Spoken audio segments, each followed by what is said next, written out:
Hello, my happy family. Jeffrey Williams in the house. Jeff W. Williams. Some people call me Chef Jeffrey.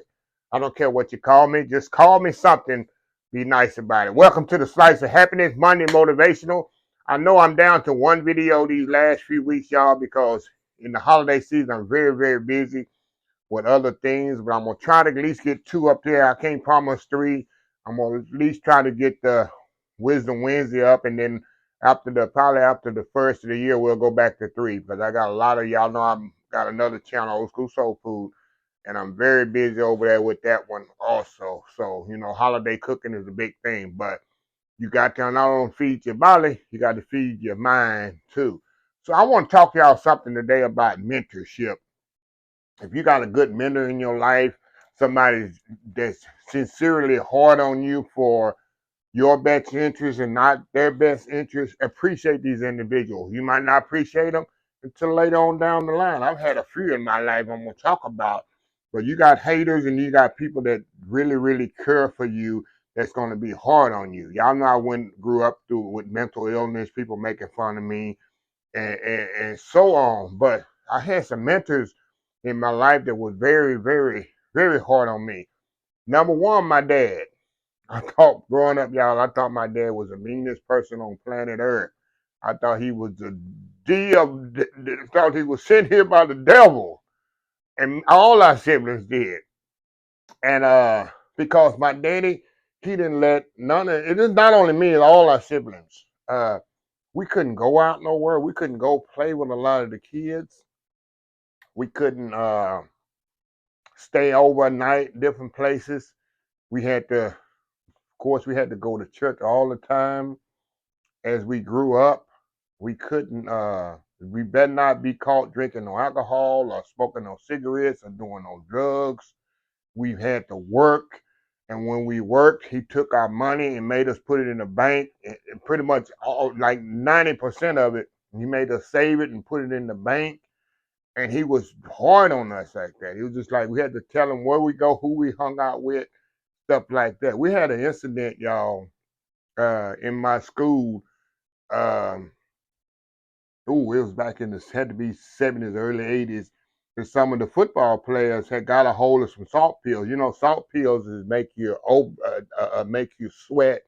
I guess I don't never understood the salt pills, but two or three of the players had like overdose, took some, and they had to be sent to the hospital because they took too many salt pills and got a hold of them or something.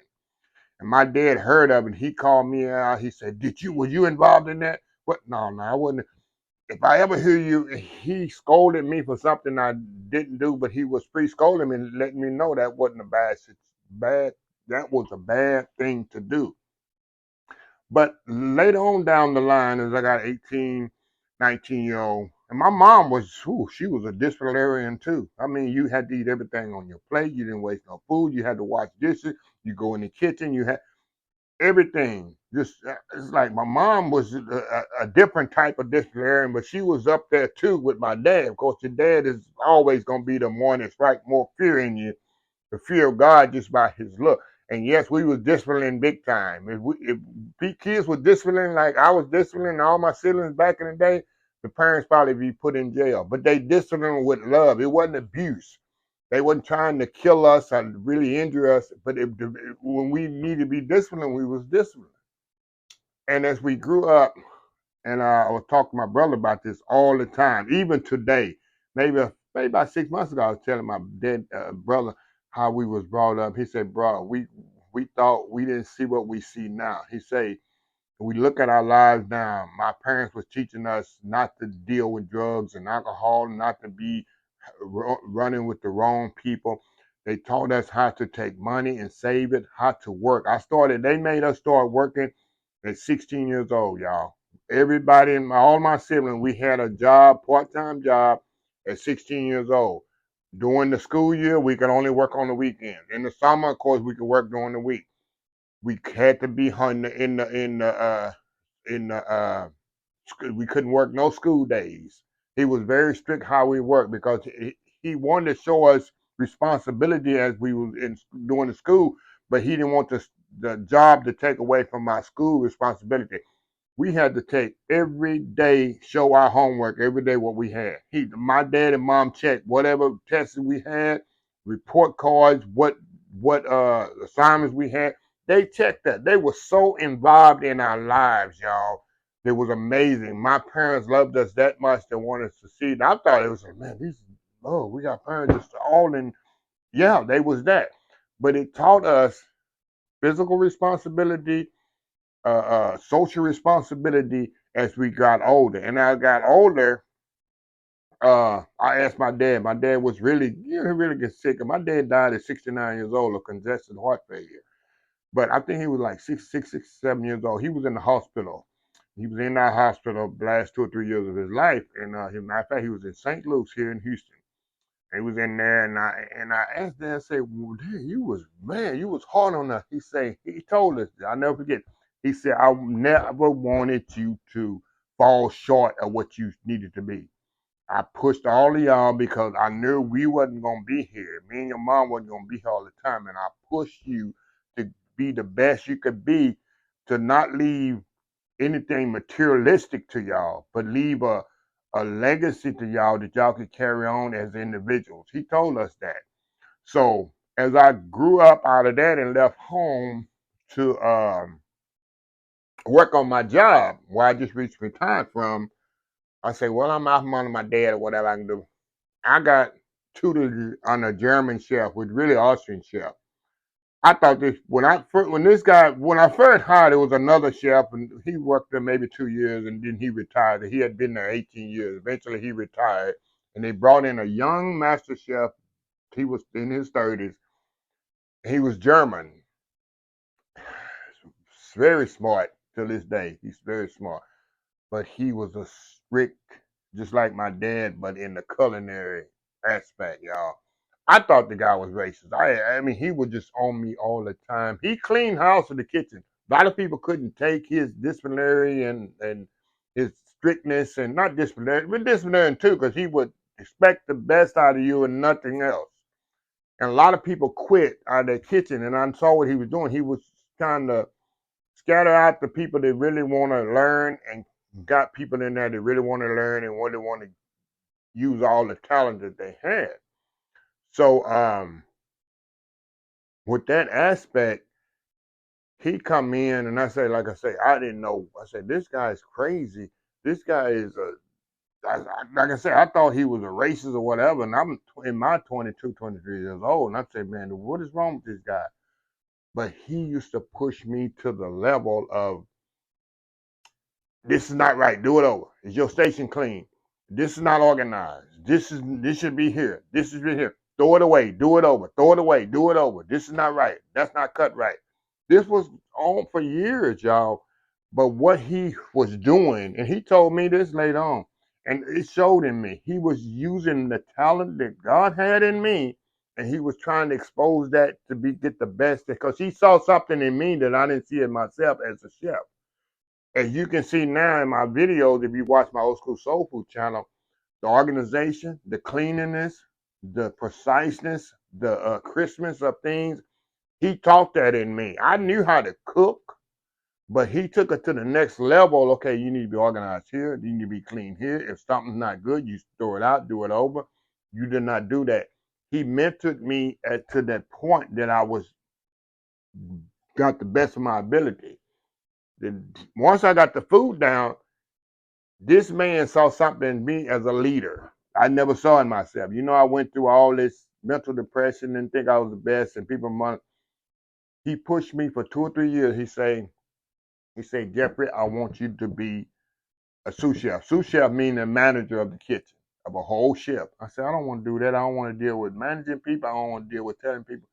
And he saw this in me for about a year. He asked me again, Jeffrey, I want you to be a sous chef. I want to promote you to sous chef. Finally, a situation happened. Someone was terminated because of something. So the opportunity arose. He called me in the office again. I want you, and I took the opportunity, and the rest is history. He saw leadership qualities in me. He saw the mentorship qualities in me that I could do to others that I didn't see in myself. What I'm saying, y'all, You have people that make fun of you and talk about you for no particular reason because they haters. They don't want you to be nothing. But you got people that's push you, that's hard on you, that want the best for you because they see something in you to take you to the next level. And these are just a couple of them. I had many more in my life, but these my parents and this chef, his name is Fritz Gisner. You look it up. CM's, he's a certified master chef. It was like when he came on in '88, I think it was like 20 of them in the world. I don't know how many it is now. I mean, real master chef. CMC. The name is Fritz Gisner.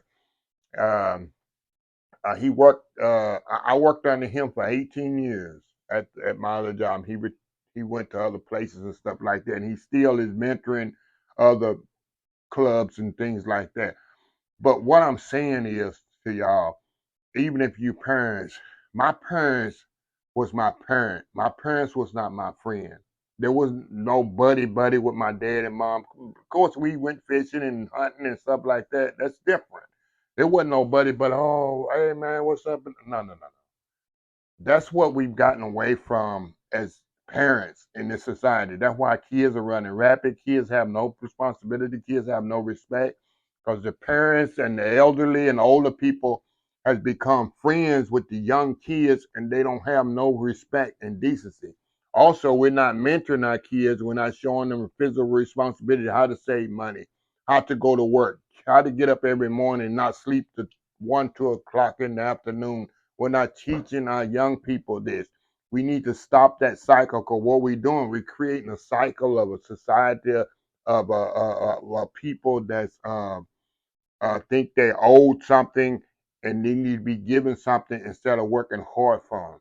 We living in that kind of world now, and that's what we created because we don't have no strong mentors, strong parents, and we need to get up to that level. I know a lot of y'all watching me probably from the old school like I am, and didn't live in the world of entitlement. You had to work for what you had. You had to get up in what you got.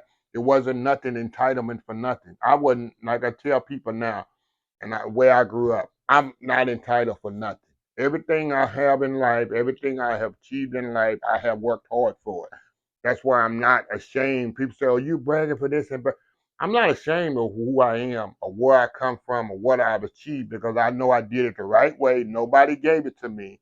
I got up every morning and I busted my butt to work, to save, to get what I got. If you was handed to it on the golden platter, nothing was handed to me on the golden platter, y'all. Nothing.